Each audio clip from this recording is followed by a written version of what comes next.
Okay, so we're going to do a little bit of a stripe on the shoe. So we'll take a ruler, just for a little bit of design.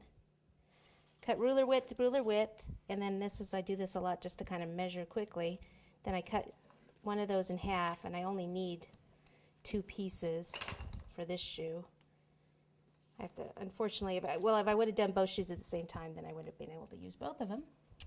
But what I'm going to do is go from up here down to the base there. So what I want to do is take this piece and cut it at an angle.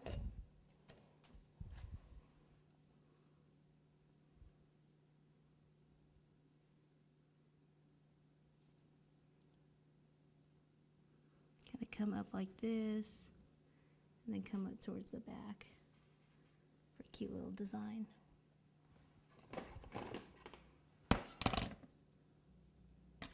Got some black on it there.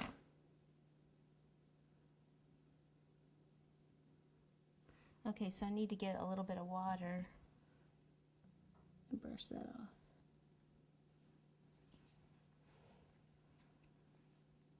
Oops, just got more on. There we go.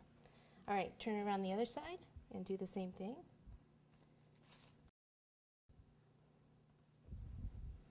Okay, and then we can put this wherever you want it. We'll do the laces when we have the other one. So I'll just kind of sit it there for now. Okay, then I need to roll out the black and get the other one out of the freezer. And the other one, remember, is going to be upside down so that you can see the bottom of the cleats.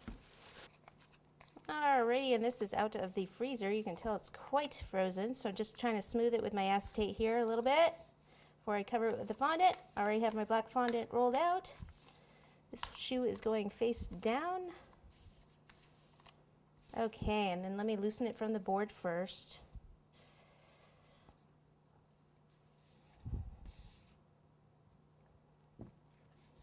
Okay, smooth that part because that part goes in, so you need to kind of secure that first. And then we can start to smooth this down. Okay, just like the other one, leave about 1/4 of an inch so we can tuck that underneath. Okay, so then this part usually in here kind of comes like this.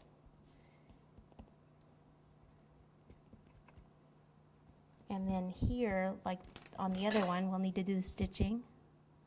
And then around here, make it for the sole. So a little ridge around the edge like we did on the other one. And down here.